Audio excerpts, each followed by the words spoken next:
Research and Leadership, and I'm here with my colleague Kat Kirby, who is a resource information specialist. But I go by Kathy. So we are really pleased to be here and to share with you some of the work that we've been doing in Illinois and that we are now doing in other parts of the country, and talk about our work with programs of study and pathways and creation of pathways to results and what that whole process is about. So that's what this session is about, and we look forward to sharing with you a little bit about what we've been doing, getting some feedback from you in terms of how you think this fits the kind of work that you're doing, and maybe some applications, and just to generally share. So that's what we have in mind. Let me start by just saying this is a little introduction to the Pathways to Results process. There are, we were asked by ATD to bring something like 150 copies. So please, if you want to take, a few extra copies, or if you want to take a few extra flash drives, the flash drive contains all of the modules, the templates, the tools. It is the PTR process.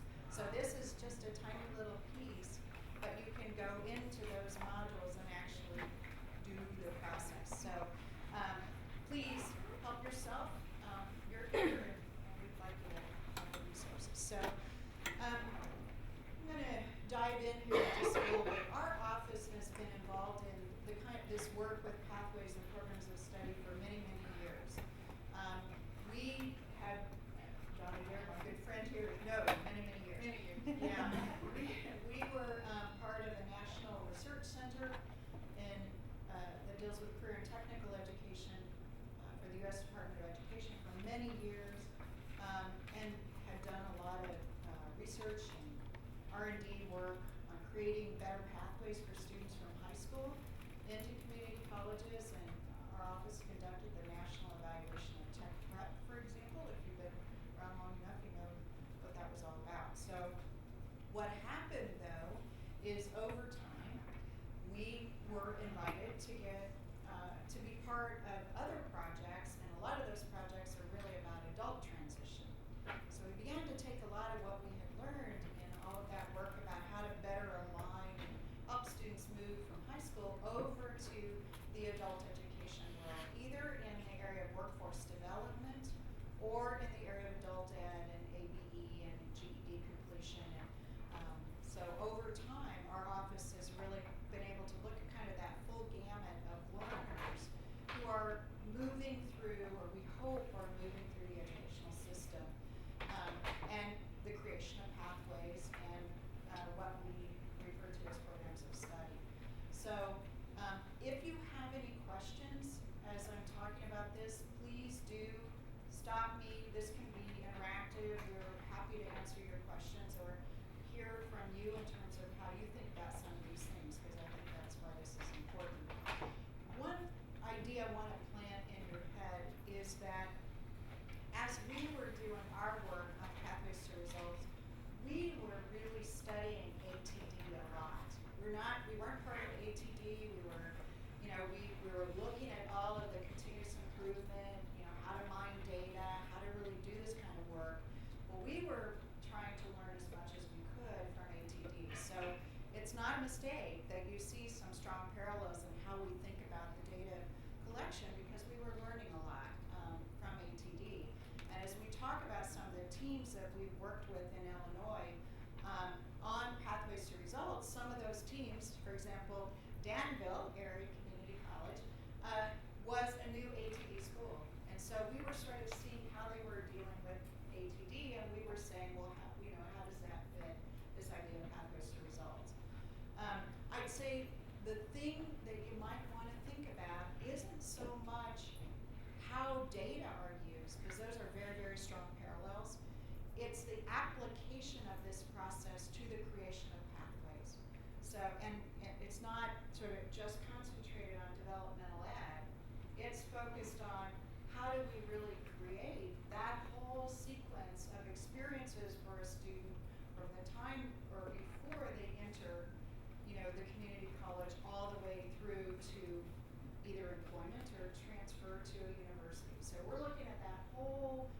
continuum and helping people to understand how do we do that better, you know? And I understand that there is more kind of discussion around that in the ATD community now. So how do we take what we learned with developmental ed and sort of broaden it and deepen it so we can move that success for students all the way along the continuum. So that's what we focus on. We focus on, you know, what would this pathway look like and how do you get students to move all the way through it. Does that make sense? So all these things you know, lots of challenges to students being successful in programs of study. And again, when we're talking about programs of study, we're not just, that's not just like a college major, you know, the way we refer to it in higher ed, and as a student you have a program of study. That's a part of it, but this notion of program of study is about really creating a focused, deliberate sequence of experiences, including learning experiences that move the student through from beginning to end and beyond. So this is kind of a definition that we view, that programs of study facilitate educational change through the development of collaborative partnerships, and we're going to talk about partnerships quite a bit. The alignment and reform of curriculum instruction and supports, and the assessment and continuous improvement of programs and student outcomes. So it's really big, it's really lots of stuff. So we kind of situate it in this whole area of systemic change. And so one of the challenges we had, over the years we worked a lot with the state of Illinois. Again, we started on sort of a national level and were invited by the state of Illinois to say, help us think through what will this look like in the P20 context.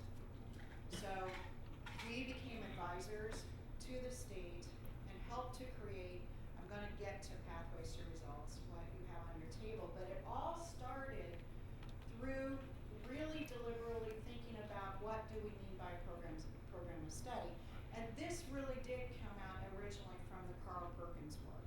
So, but I can tell you, we've moved it way beyond that. It sort of started there, but it's now part of the conversations with adult education, with the TAC grants, with our WIA system, and it's sort of a way of thinking, and we'll give you some insights into how we're really thinking about it. So when the state said, well, what is a program of study? What are we gonna, how are we gonna do this? Because we really do want students to be successful, and it's really big, and we're not sure how to make sense of it. So our task was really to go to the literature, good researchers, go to the literature, look at all the work we had done for a number of years and say, and when I'm talking literature, I'm talking about, we went all the way from what have we learned about how high schools reform to the League for Innovations, work on the community college and the learning colleges, and just a very, very wide spectrum of work, and said, when you try to pull out of that, what is all of this telling us? And so these are the 6 bubbles really that we proposed really to the state that we used kind of as a framework, and to start thinking. And what this framework does is it really connects the process to the product in a way. It's very comprehensive. So it's not just a list of, if you do these 10 things, you're going to have a program of study, which frankly is a little bit how it looks to me in terms of the Carl Perkins legislation. You check this box, you've got this, this, and this, you have a program of study. Well, we were kind of rejecting that, having seen what had worked and hadn't worked in the years before. We said we really think we need a more comprehensive systemic model that helps people see not just what they have to do, but why they have to do it and how they could do it. And that is really where this comes from. So I'm gonna, Kathy and I are gonna talk with you a little bit about what we mean by a program of study using this framework. And a point we did want to make is that throughout our work, it is really top-down There's absolutely no way this work gets done unless it is engaged on the local level. But some of this systemic change is very hard to make if you don't have some of the policy folks working on behalf of these changes too. So in our work, we work very deliberately on both the state level and the local level. And we try to think about how do you mobilize, all of that. And that's a complicated piece. And one thing I would say is, just like every single state, from all of you that are in here, it's not like Illinois has the answers. Alice, you know that. We're still struggling. We're still trying to make these pathways work. I would just say it's a work in progress there too, and you'll hear more of our story.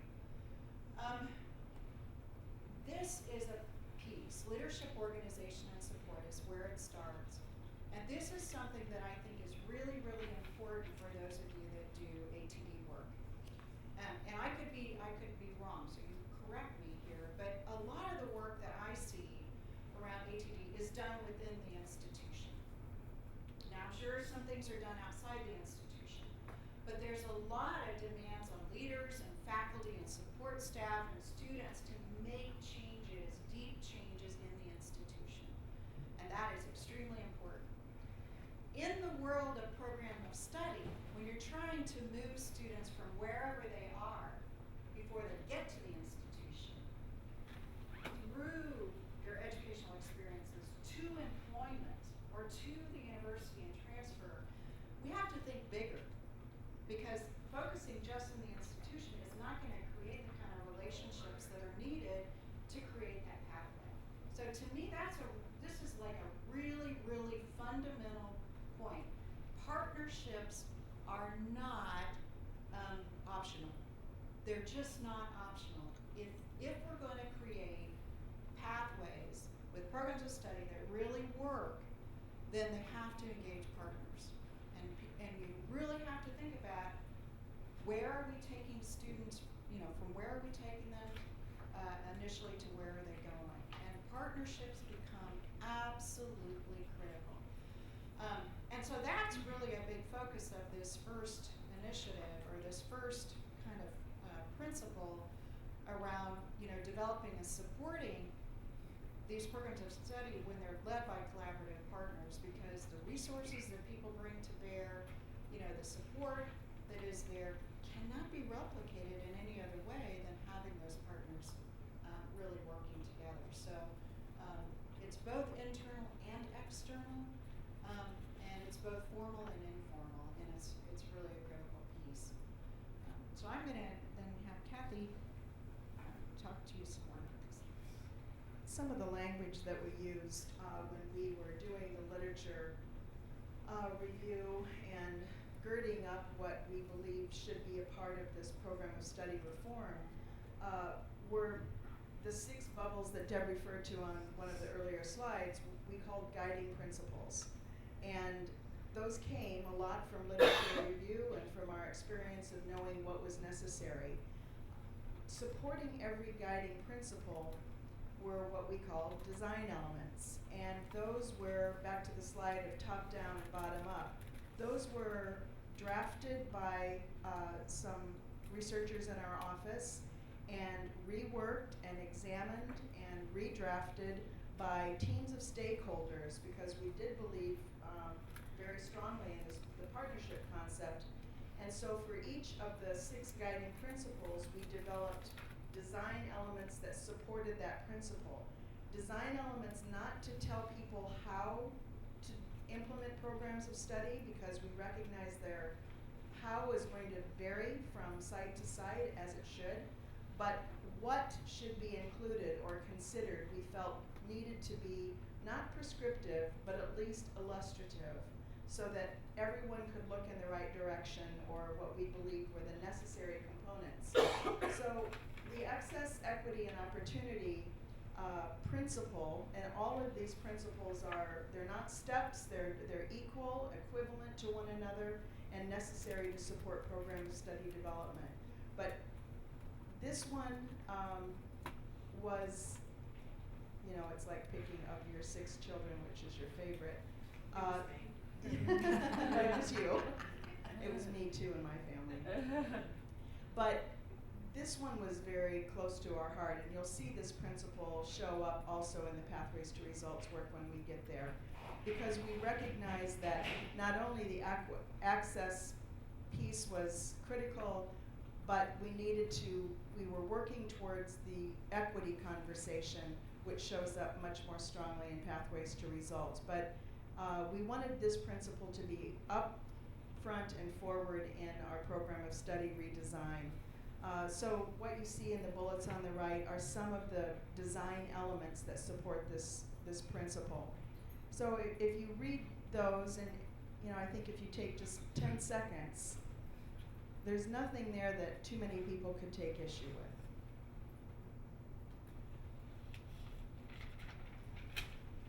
This work was done several years ago. I think that if we came back and revisited that, we're focusing a lot of our efforts now on Pathways to Results, but we might rephrase some of these, but I don't think we would throw in necessarily any one of them out.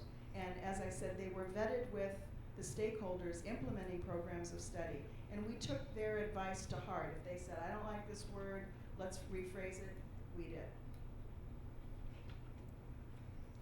Alignment and transition. Obviously, as Debra pointed out, this was born from some work with Perkins, but this certainly applies to any component of a program of study.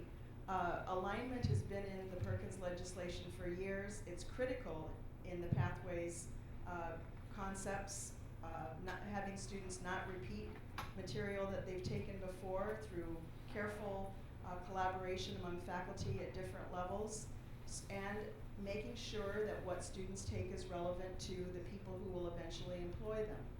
So the involvement of business and industry, and from a more bigger involvement, we were talking about joint advisory committees, pulling in secondary partners, working with post-secondary partners, and the local business and industry to listen to business about what our programs of study should include and where to place workforce skills, or all the things that you know of. The entry and exit points, once again, we were early on thinking about the fact of the matter, some of our students do have to stop out, and that they should be able, the programs of study should be aligned well enough so that they can do that without harming their ability to re-enter when they can. Enhanced curriculum and instruction. Enhanced is there for a reason. We know that lots of wonderful programs of study existed in Illinois, still exist in Illinois, but with when we started on this work, we recognized what can we include to make sure that the curricula in our schools and the way that it was being taught was suited for the broad, diverse range of student needs. Contextualized instruction. Once again, the literature review and what we know from a lot of our reading and experience showed us that these were some of the elements that must be present in truly robust programs of study. Work-based learning has always been a part, and in some areas it's more involved than others, but certainly a part of robust programs of study. And the expanded use of technology, something that we hear a lot here at ATD, at the DREAM conference, but increasingly people use technology, but not necessarily in ways that truly enhance student learning. And I think that's something that it's fun to learn about here at ATD, and ways in which technology is being used, not just for the sake of technology, but for the sake of learning. Finally, the assessment piece we put in with this, that students, it's not okay to assess students in one way, that learning has to be measured in multiple ways.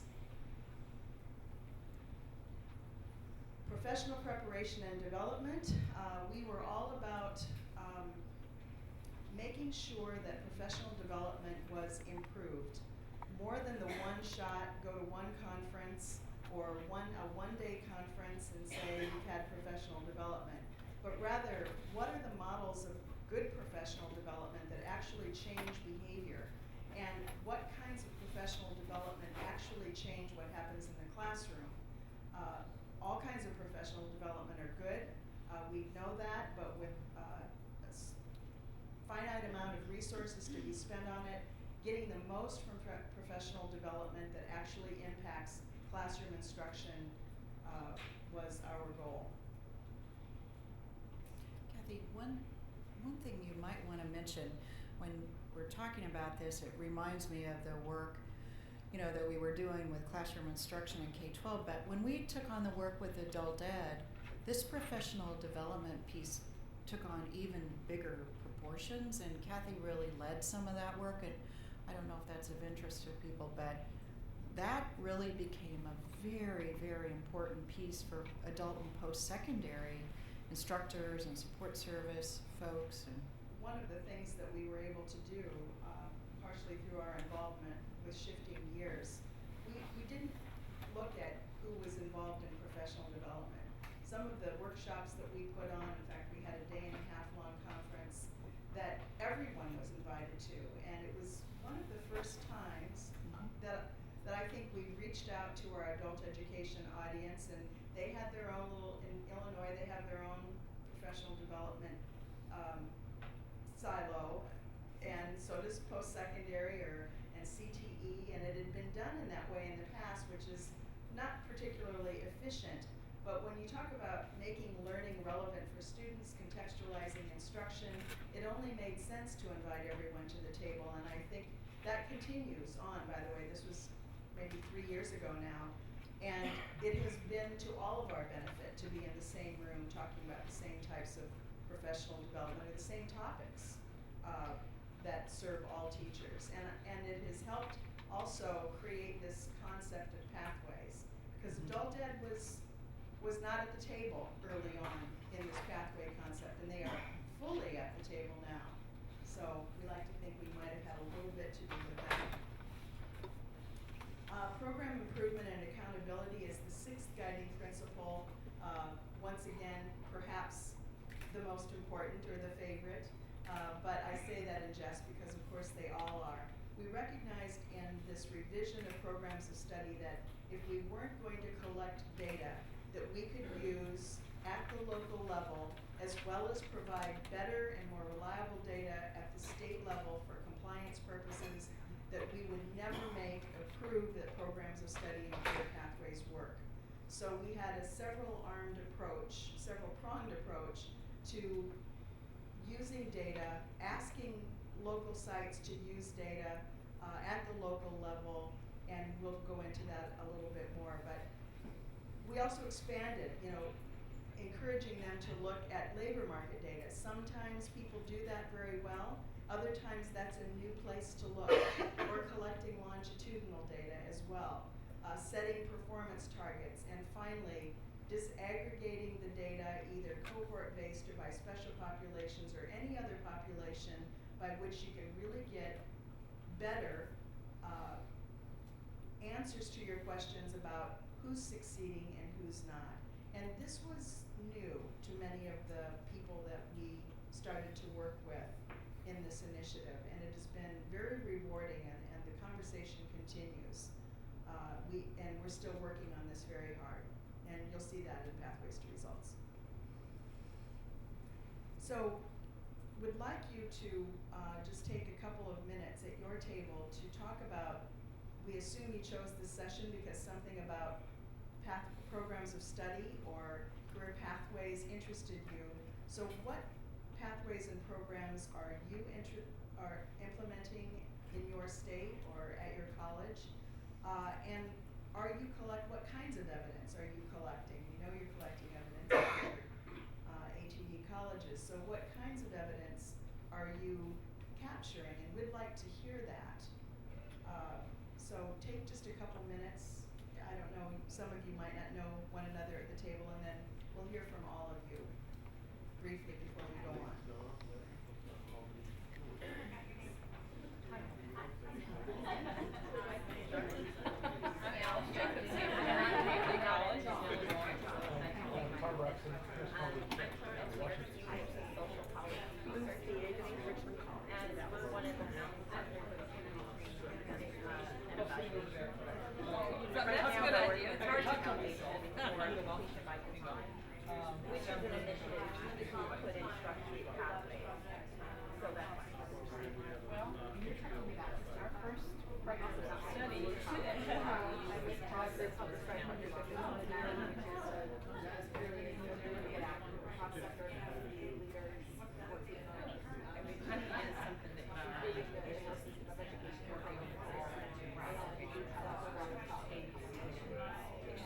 It seemed to me that it just really enlarges principles for good career growth.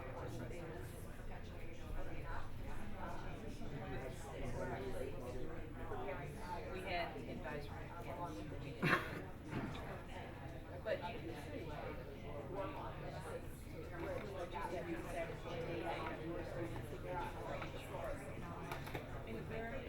what's the next? And then the other thing. Associated with shifting gears at all, or just the work that's being done there, or was being done there? I'm not sure which factors. In terms of implementing the same text, coordination, dual enrollment. Those are the things that we're doing.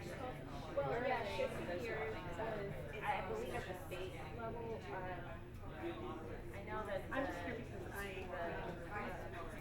we actually had an internal discussion about what's the difference between Really involved, and it was an effort that was started by the organization. one of the things that we've been experiencing is that once our Illinois students was transfer another. to our city, I guess because they are transferred,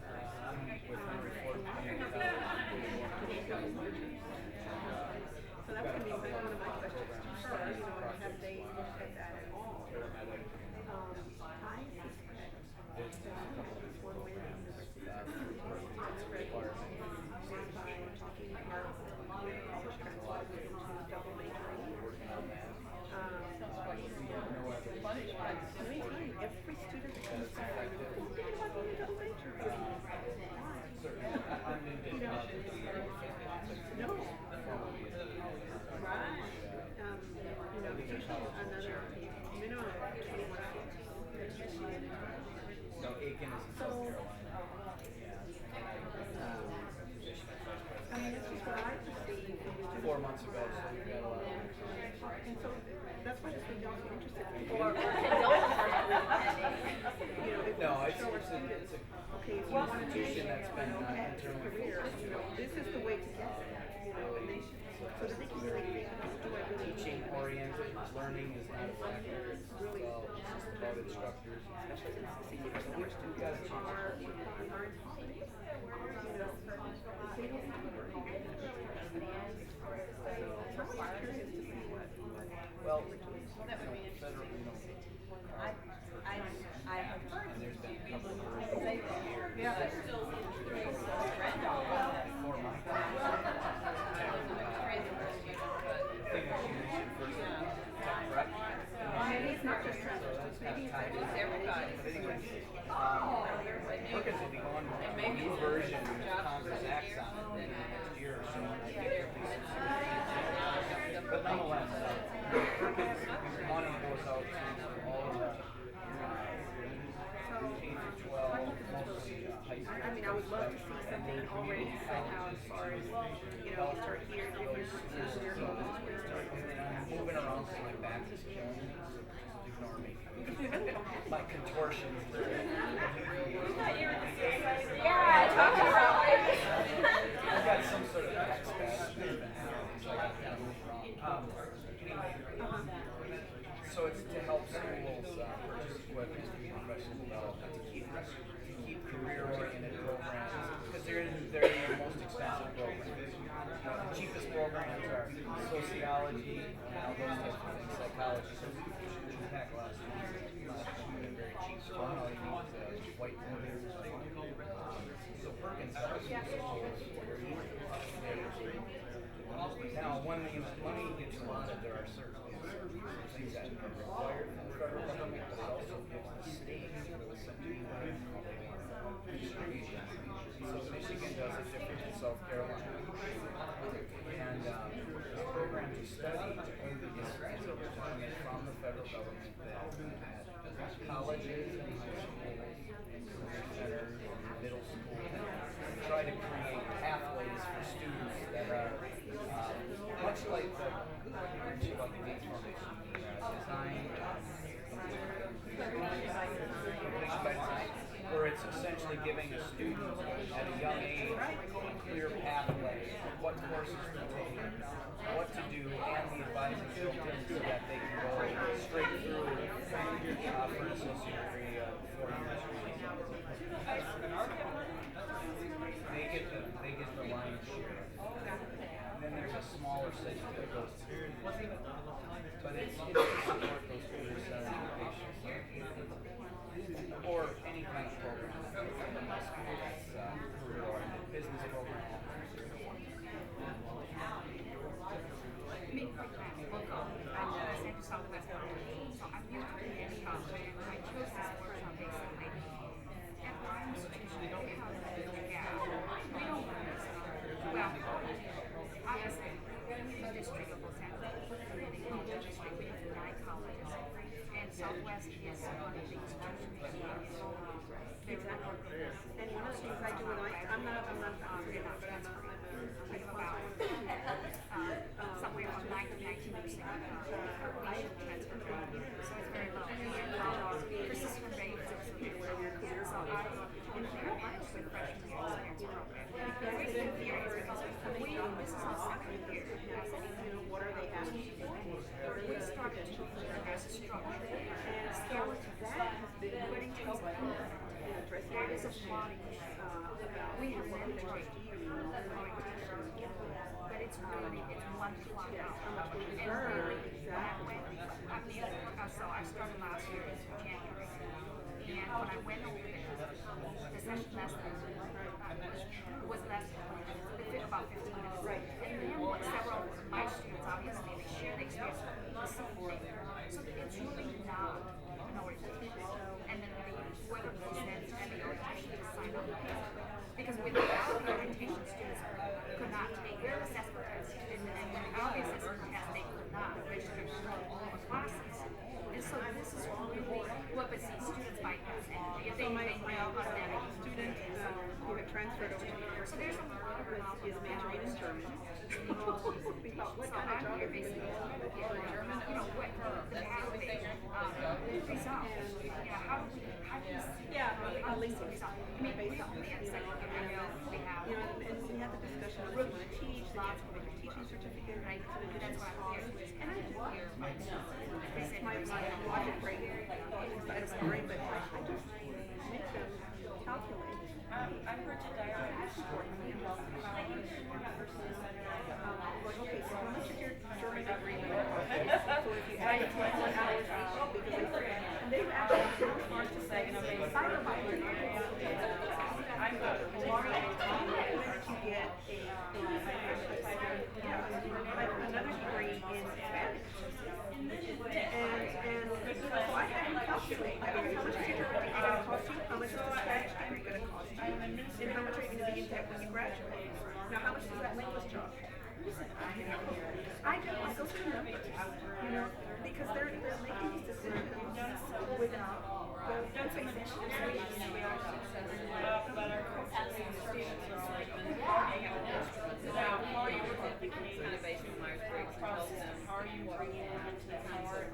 How are you addressing problems? And then So we had a they go summer and they find where out we how much those things pay. How much?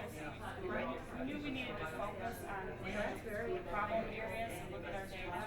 What our data shows us was looked at our diabetic English and math, and that there was a gap there between what students were getting out of high school and elementary. So we brought together English, math, counselors and administrators from Dowling and from the surrounding school districts that had like a brainstorm. It was a 4-hour session. Because when the students understand And how much interest two of our most impressive facilities. how much And then how much they'll have to pay. Advisory committee. It's such a complex issue. It is. 2-3 times a year they talk about what are the barriers and specific challenges and how we can kind of address. Math and English, that's so I came because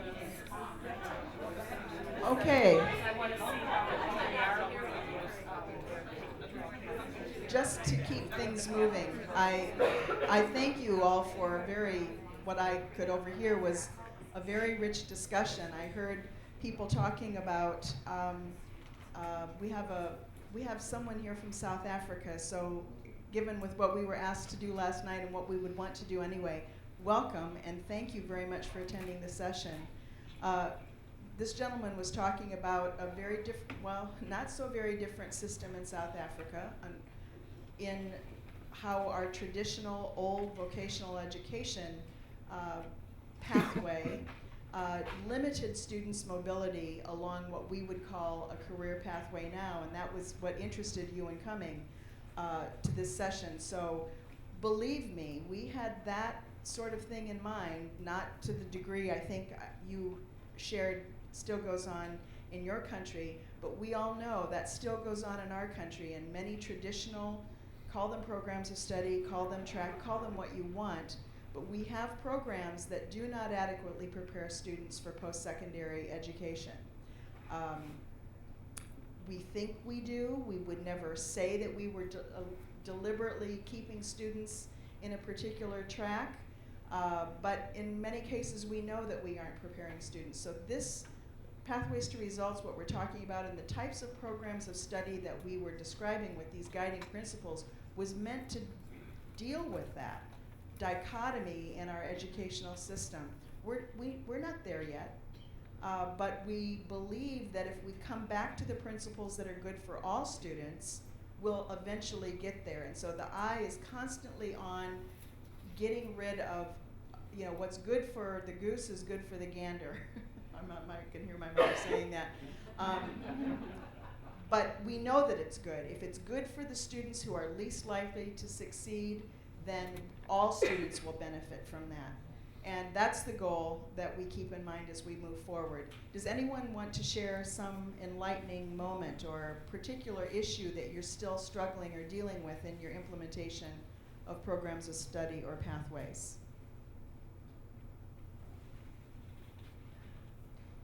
Okay, I understand it's Friday. No, it's not Friday. It just feels like Friday. It's Wednesday. Right. So let's go on. We've got plenty more to talk about. So what is Pathways to Results? Very quickly, you're just going to have to get used to this acronym PTR. Pathways to Results, we love to say, but we just call it PTR. So Pathways to Results, we developed, and we call it a 5-phase process. We tend to not like to use the phrase phase, because in essence, when you implement Pathways to Results, you're implementing several things at once oftentimes. But because since we created it and we are having to train people in the process, it's easier to train them in phases. So, and this is in the booklet, and especially on the flash drive and on our OCCRL website, which I think is on the flash drive, there are so many materials that help support this process that a lot of work and really hard, very good work has gone into. It doesn't teach itself exactly, but it almost does. And we did that for a reason. We wanted this to be something that was replicable by people, and we think it is. There are modules for each phase. They're actually very nice looking modules. They're self-instructive to a very large degree. So we're just going to hit the surface of this, but to give you a flavor of what this process looks like, built for developing better, stronger programs of study. So it starts with, once again, no surprise, back to our guiding principle of the importance of leadership and partnerships. It starts with this concept of building extremely strong partnerships, comprehensive partnerships. Not partners for the sake of having people on a roster, but partnerships where people are truly willing to help and engage. I tend to want to get ahead of myself. I think I'll wait till we get to that. This is an overview slide. Once again, the sixth guiding principle in our program of study work was the use of data to make decisions, and this shows up again in Pathways to Results, because, I mean, how possibly could you do this work without it? System process assessment.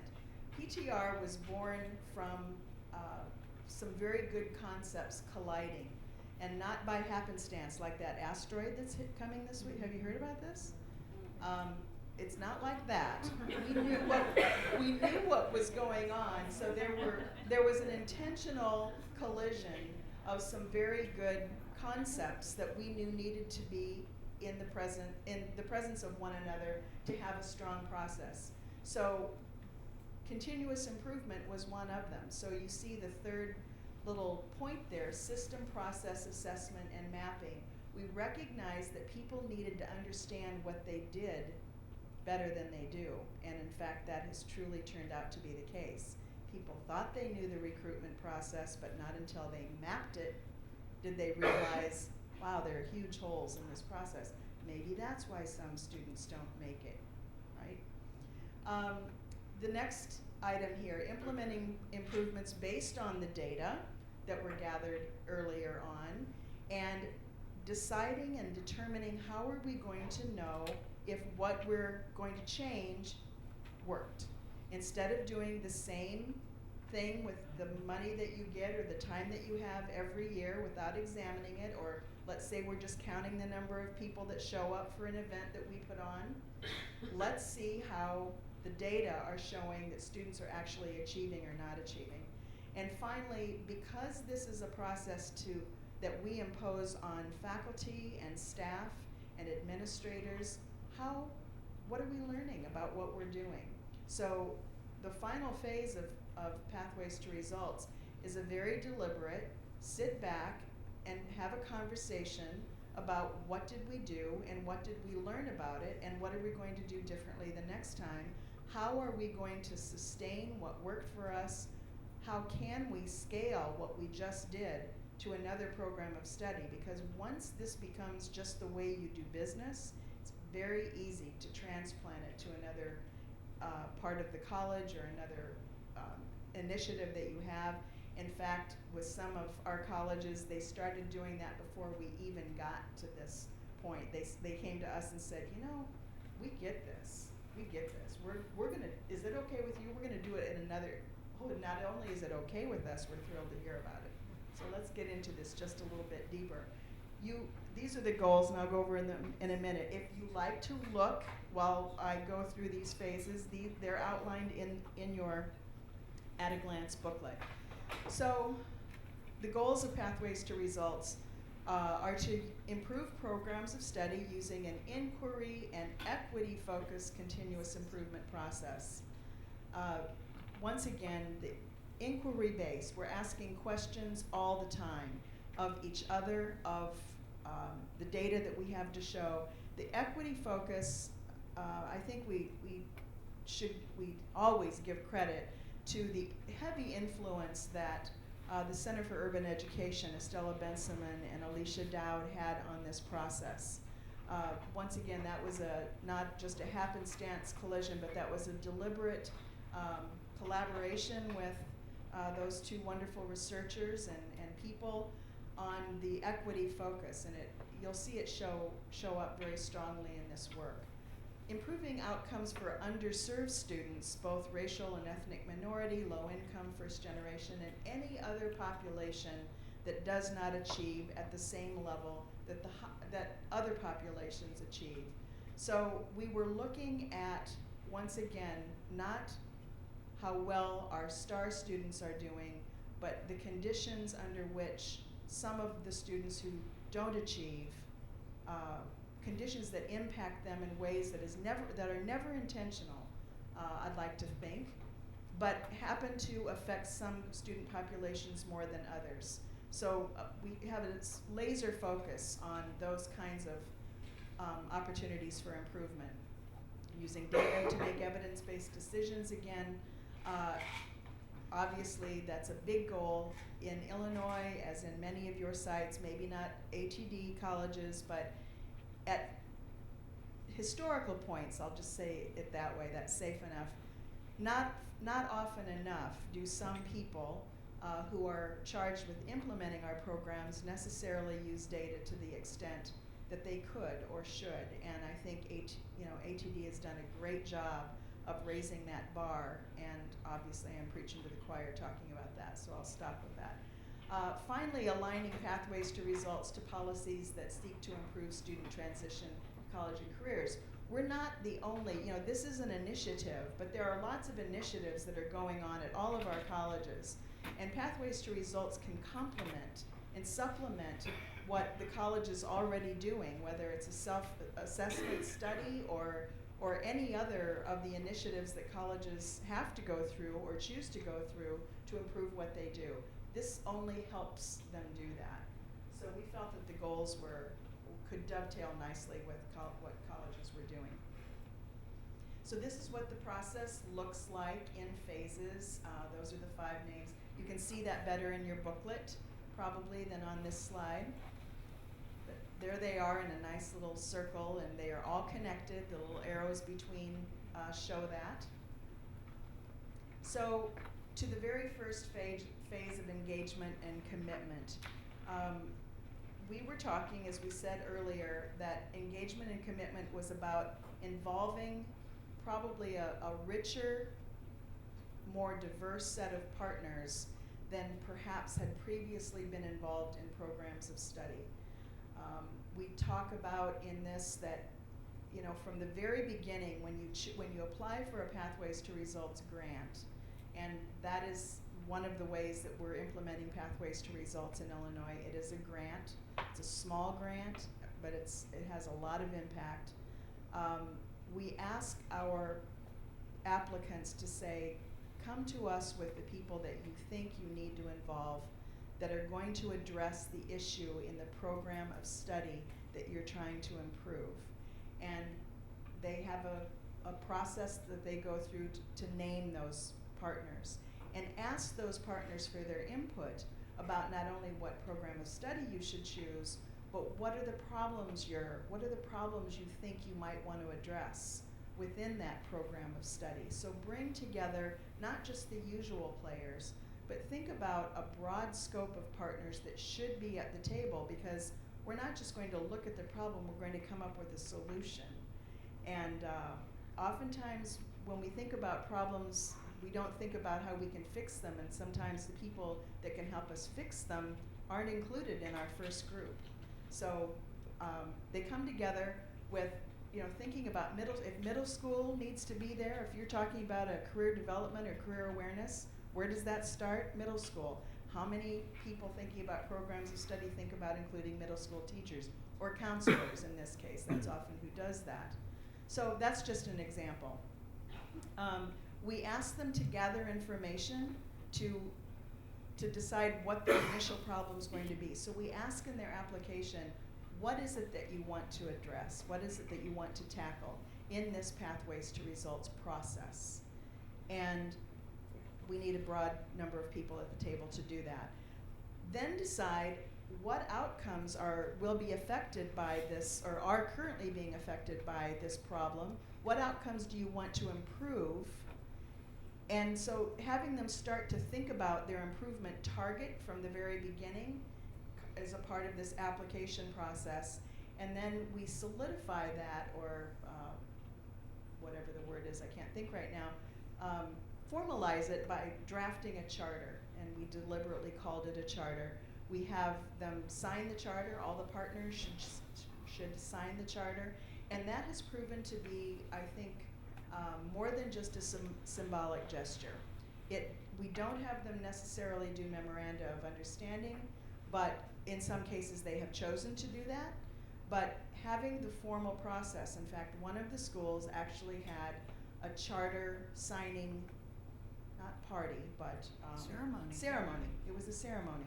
And it very much helped that particular partnership get the input and the commitment from the partners that they had. And they continue to do that because it was very powerful for them. They had everybody in the room. It was an evening ceremony. Dr. Bragg attended. I think that helped. And they got commitment from the very beginning on who was going to be involved and remain involved. So sometimes these things which that sound ceremonial oftentimes get a project like this off to the kind of start that gathers momentum as it goes along. So I include this. There are colleges came to us with a variety of problem statements, and let's just say at the beginning they tended to be, they didn't know, they'd never been asked to do something like this before, so they ranged in depth, and they ranged in difficulty. Some colleges at the beginning of this wanted to improve the visibility of a program that was being subscribed, and so there were a lot of recruitment and marketing types of problems. This one I'm showing you because, you know, one of the things that colleges obviously worry about is the retention in certain programs of study. So this was an actual, that there is no college called Mid-Illinois, but this was an actual problem statement saying that their fall to spring retention rate in an electronics program of study was 59%. So that's a problem. Everybody can agree that's a problem, but what does that tell us? Especially when let's think about what we've already described as being important to pathways to results. Equity, what does it tell us? It's an aggregate percentage of a retention rate, and it doesn't tell us much more than that. I mean, we know that we'd like it to be higher than 59%, but it doesn't give us anything to work with, anything to dive into. So we'll revisit that in a little bit.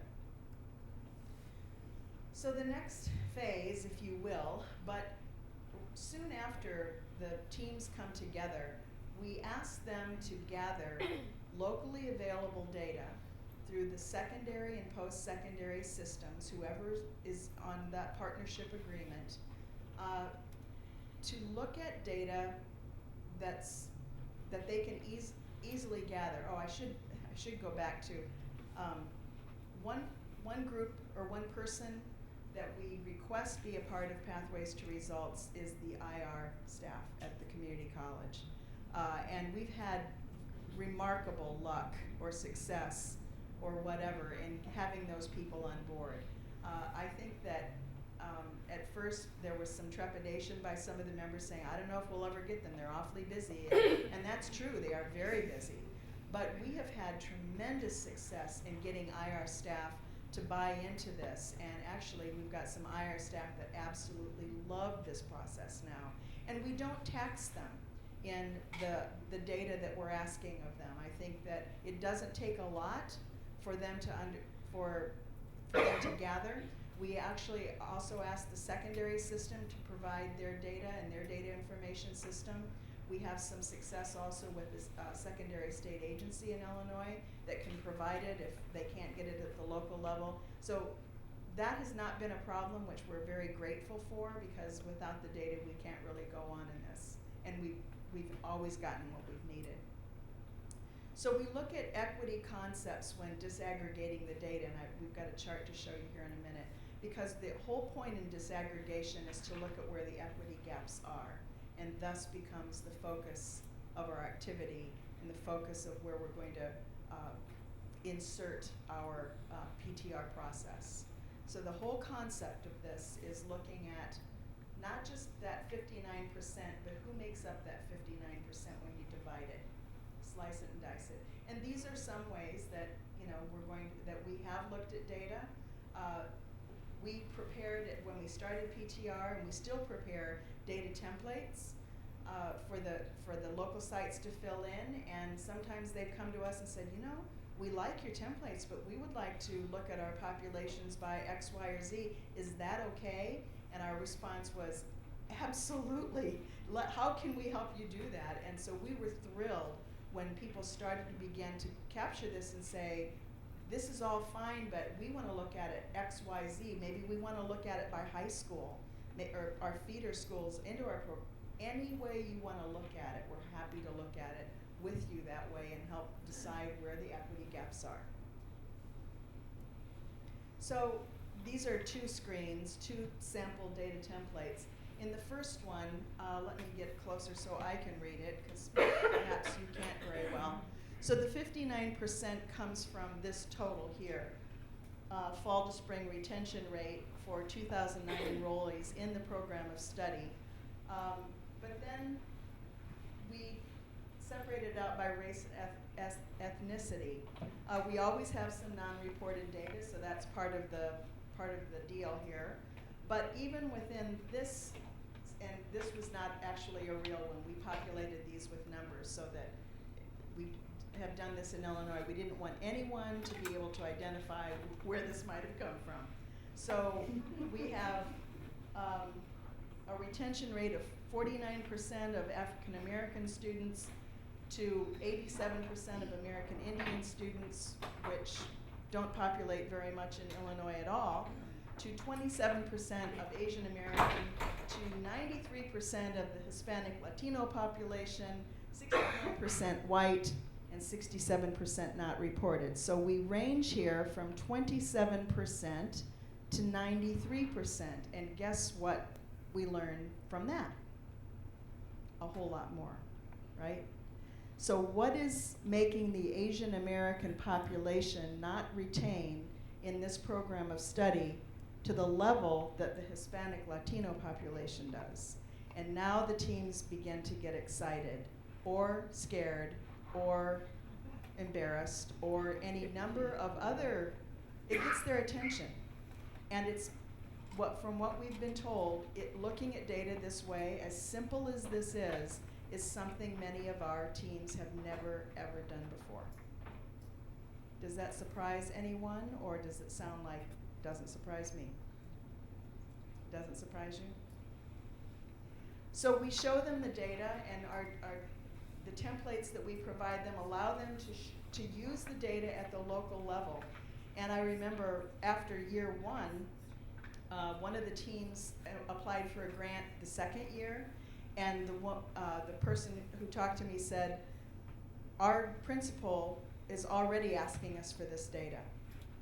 And they just started their PTR process the second year, but they had used the data, they had made some presentations using these data templates to the high schools, to high school teachers, and it immediately caught the attention of the high school principals who are used to looking at this, and the superintendent. So we were very happy that just something as simple as this could help the momentum of helping Pathways to Results improve programs of study.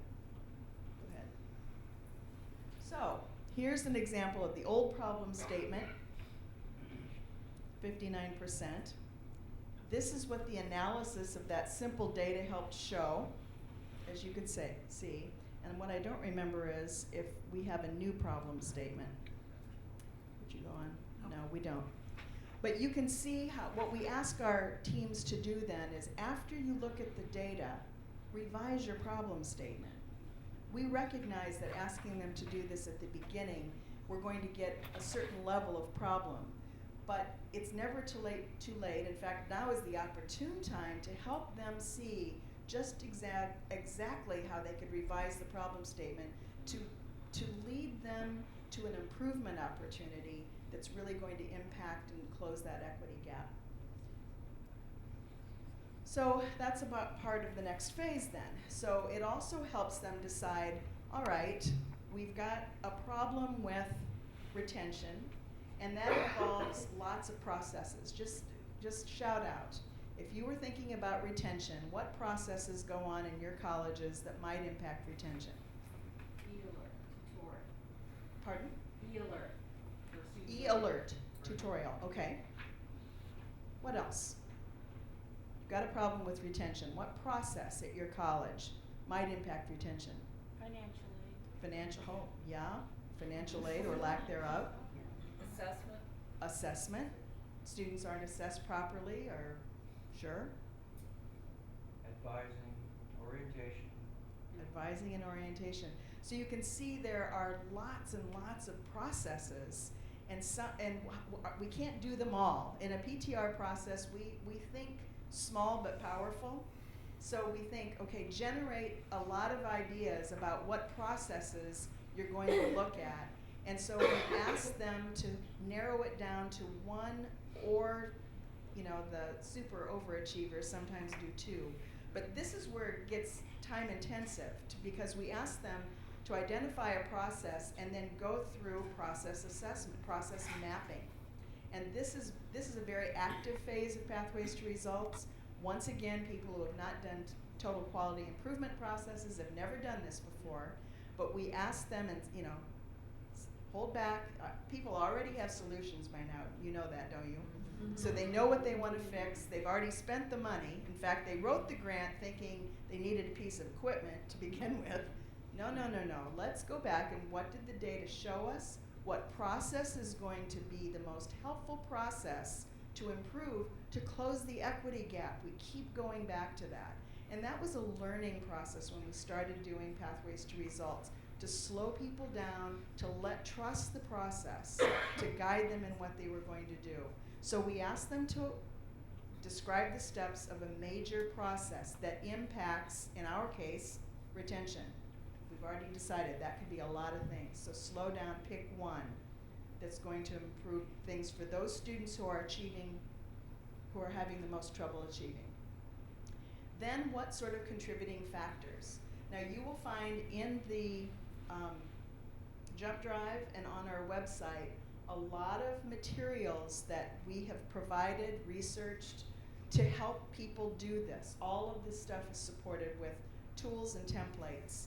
So that helps people a lot. The other thing I should say is we provide training. At first we started going out to individual colleges, and then as this grew, that became impossible to do at each part of the process, but we have statewide meetings every couple of phases to train for the upcoming phases.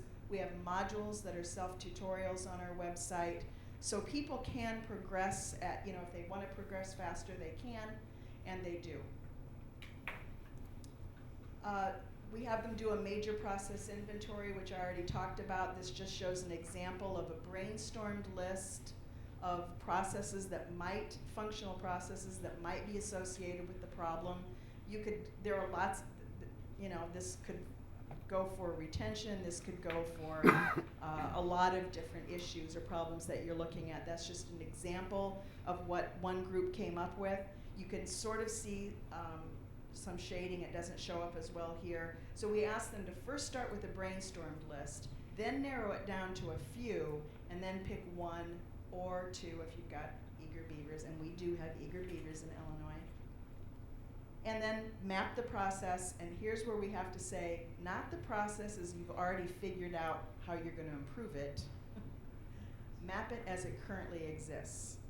And this turns on so many light bulbs with our teams and this is where a broad range of partners comes in handy, because if you don't have everybody at the table, you will not be able to map this process as it currently exists. I just can't, I wish I could think of some of the stories that we've heard. Well, one of them was, it happens to be on advisement, and it's not important what's written in the boxes. All of your processes would look different, yet somewhat the same in advisement. One of our colleges said they were doing a recruitment, I think was their issue. They had a very undersubscribed program of study in a health field, and they were going to work on improving their recruitment of this program. And almost by happenstance did it occur to them to invite students to what they do for recruitment, and the students just turned it upside down. That's not how we find out about programs of study. So they were looking at it from an administrator viewpoint of recruitment. The students just shot holes all throughout that. They actually helped them throughout the process. The students thought it was the coolest thing in the world. So this is very telling. It's very important. Obviously, we always say if you don't have the process owner at the table when you do this, then you've made a huge mistake, because the next thing, of course, is process improvement.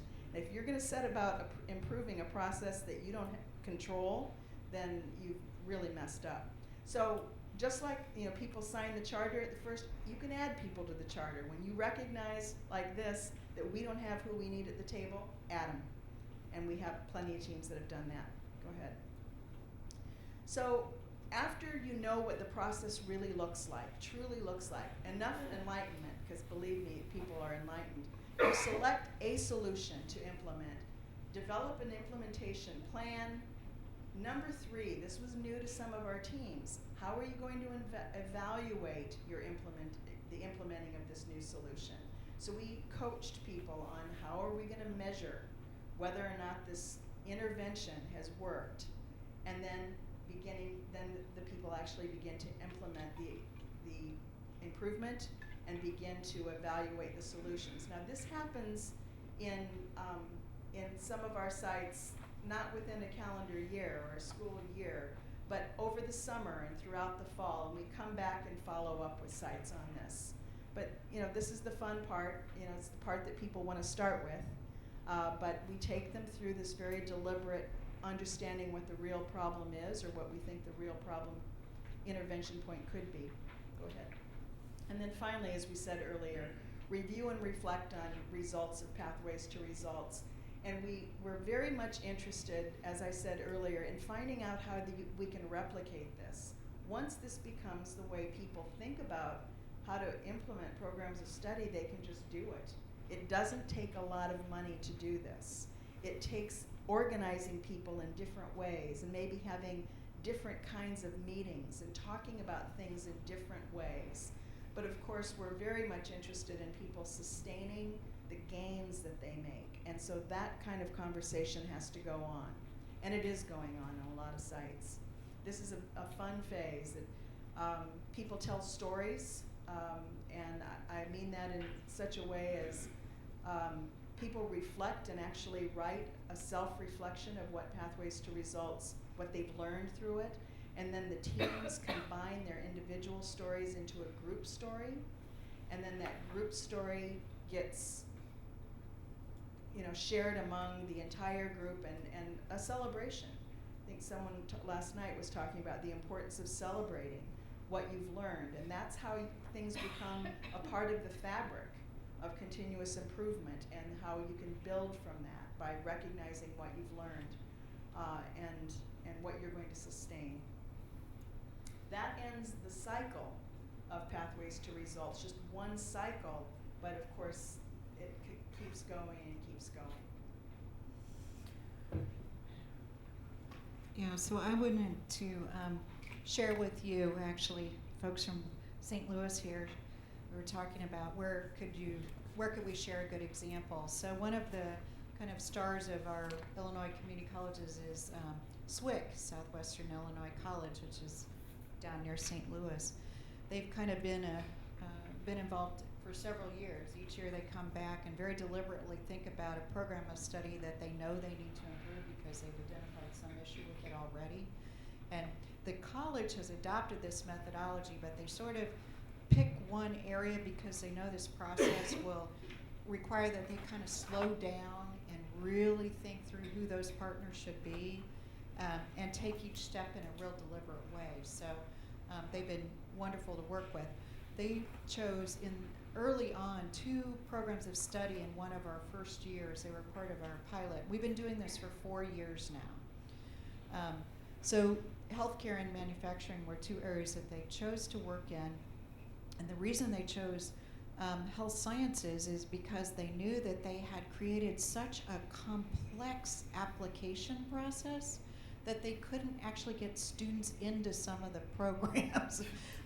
It sounds crazy, but they, it was mind-boggling, and they had a new dean who said, I can't even figure out how to get into these programs, let alone a student who would be coming from, an adult ed program or a high school. And so they really began to dive deeply with their high school counselors, the counselors at the colleges, their adult ed folks, their WIB, all of these people sort of from all their perspectives came together and talked about who their students are, and then we went through the process, and they made a major change in how they presented information about the program, how they moved students through the whole application process, and as you can see, thought through all the way, not just at the beginning, but what did those pathways look like all the way to employment certification, and they have very clear publications. that shows students the pathway. That was what they concluded was, how could we figure this out? So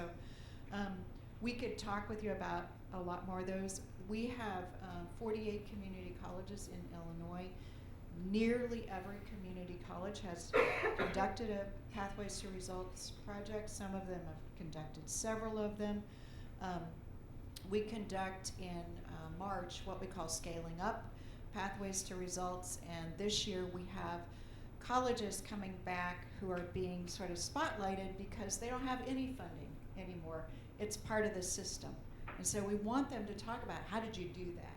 How did you really make this just a regular part of how you offer these kind of programs? So I'm going to kind of switch gears here and tell you about a new initiative that Marianne Krismer knows all about. Because we had done this work, our work began to gain a little bit of attention from some of the major foundations. And they were very interested to see if it might be possible for us to take some of these ideas around programs of study and pathways to results and apply them to the new TAC grants. So are you familiar with the TAACCCT, Department of Labor grants that have awarded between typically $15 and $20 million to consortium of community colleges to implement, guess what, programs of study. And that's what they're called, programs of study. So here we're just doing our little work, having fun over here in Illinois, and there's like, wow, this might be useful. And we entered into conversations, of course, got very excited about that as well. So because of that work, we have now, I'm going to tell you about a new initiative that we're involved in that is going to be really national in scale and help us to scale up this Pathways to Results work. What we're calling that is the Community College Transformative Change Initiative. Transformative change is really the idea of really systemically changing pathways and programs of study that lead to improved and more equitable outcomes for learners. It's very, very well aligned with ATD, and not surprisingly, we're here because ATD is a partner in this work. So we're working together now hand in hand. Interestingly enough, we're learning so much from ATD around the way they use data, and they work with coaches and all this stuff and we're sort of the partners saying, well, what if we think about applying this to pathways and programs of study? How do we move students not just through developmental ed, but all the way to credentials and into employment or transfer wherever students go? The theoretical base that we've decided we really feel most comfortable working in is the theories around transformative learning, transformative leadership, and transformative change. And that's where that idea of transformative change comes from. And when Kathy, there's so many layers and we don't have very much time, but when Kathy is talking with you about review and reflection, this is about how we learn to do things better. And transformative learning is really, it comes out of the adult ed literature. It's about how we transform what we do and how we think because we reflect on our own learning and we're critical of what we're learning. And there's a critical element to this work, as you can see. We have to be open to, sometimes it's not working. And we've got to face that, and we've got to be critical around what's happening with that. So that's what transformative learning is about. Transformative leadership is about being the leader who's willing to step out and say, you know what, we have a problem here. We do not have equitable outcomes in this pathway. We are losing, students of color. We're losing women. We're not moving them through. How are we going to address that problem? And facing that head on. And that's a leadership issue. And all of that sort of is what pushes us toward making some pretty big changes. So that's kind of the theory. Now, what we're talking about in this new initiative with the, I'll just say TACT. I don't know if you recognize that, but in the TACT world, the TACT initiatives is we are working with a select group of consortium who have committed to scaling up the programs of study where they're making major changes. So we're saying, okay, you're working in the healthcare arena or the manufacturing arena, and you have some ideas about what's going to improve student outcomes. How do you know that? Let's look at the data. Let's see, are we focusing in the right ways? And let's use our data then to map our processes, improve our processes, and move forward and ensure that we're really making a difference. So a lot of that work is going on in the context of the TAC grants. I mean, we don't have anything to do with that. People wrote proposals, they committed to implement. All of that's great. We're supportive of that. But we're saying, what if you could take it farther? What if you are successful at improving retention in this program of study? Help us tell the story of how we can scale that to other community colleges. And that's what the fundamental idea of this grant is about, is working in a learning lab with community colleges that are deliberately trying to improve pathways and programs of study. How are they doing it, and how can we scale those lessons beyond even those community colleges that are in the consortium?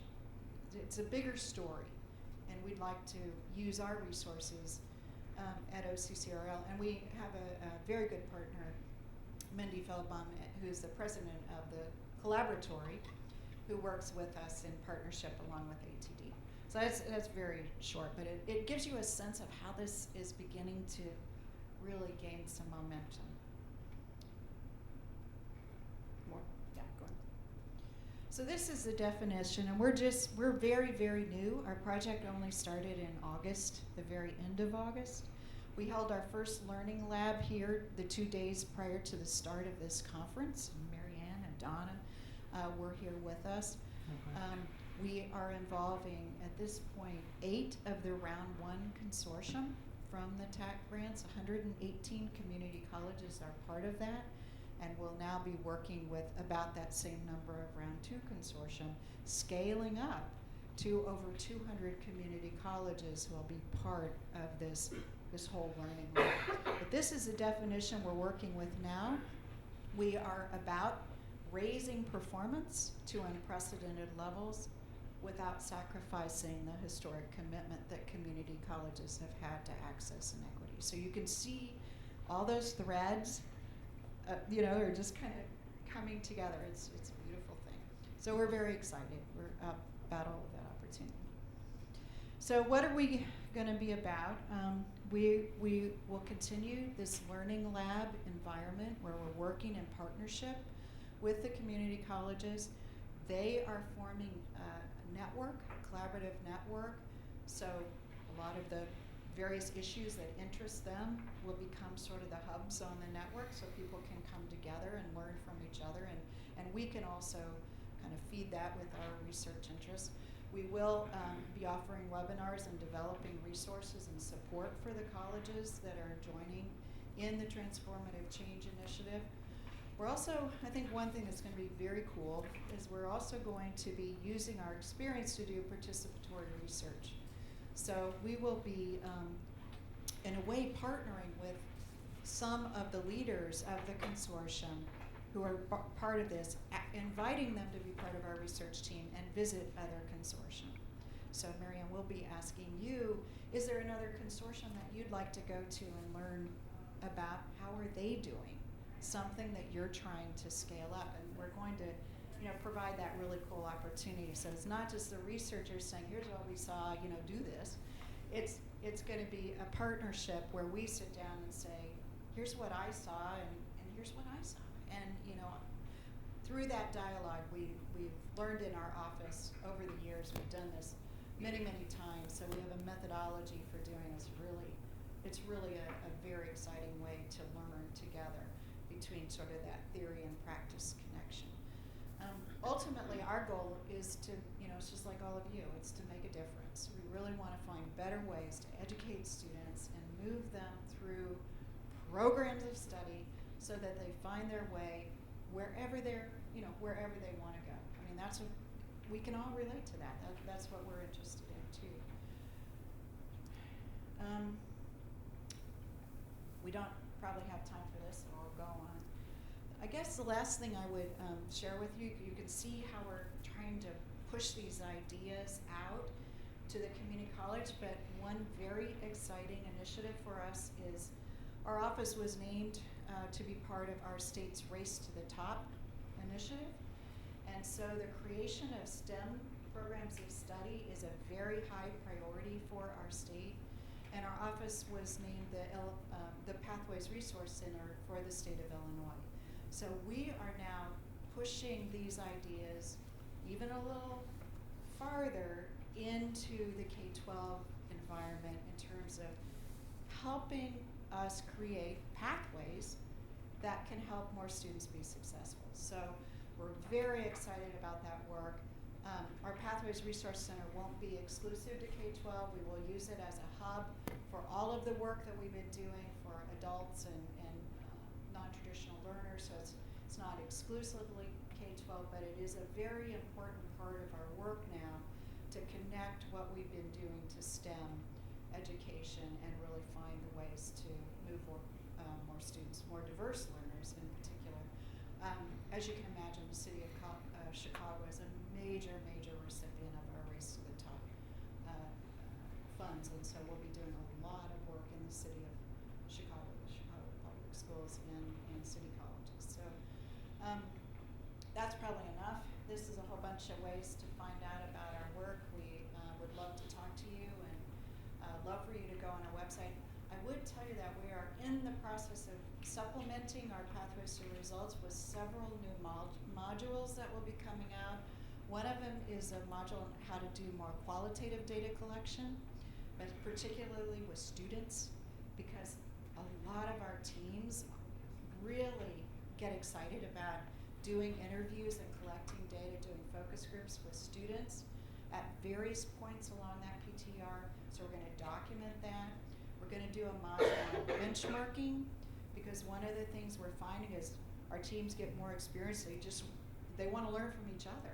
So we're going to kind of put people together and stand back and let them see, well, this is how we do it, or this is how we do it. So that's another one. We're going to document the evaluation process more fully. So there'll be more materials and more resources, sort of come back and check our website, because there'll be more. And, I keep referring to Marianne Christmer is the director of the National H2P Consortium. I always forget what H2P stands for. Yeah, the Health Professions Pathway. So we're working a lot with Marianne, and she's providing a lot of national leadership. And through that work, we're beginning to apply some of these templates to the data that we're collecting for the consortium, and helping them see where we might have some equity gaps in the students we're serving, in those grants. So there's like no end to where we could apply some of this methodology. We're really excited. So with that, we have a couple minutes. If anyone has any questions, we would love to hear from you now or after the session.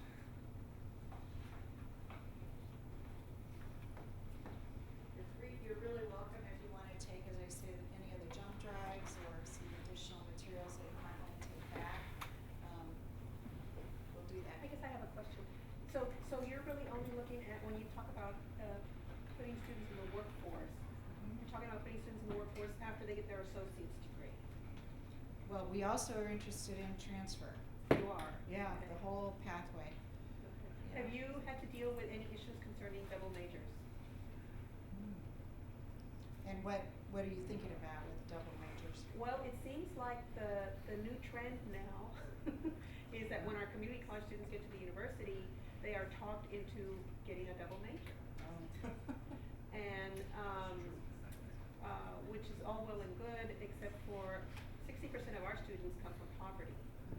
And getting a double major means more expense, more debt.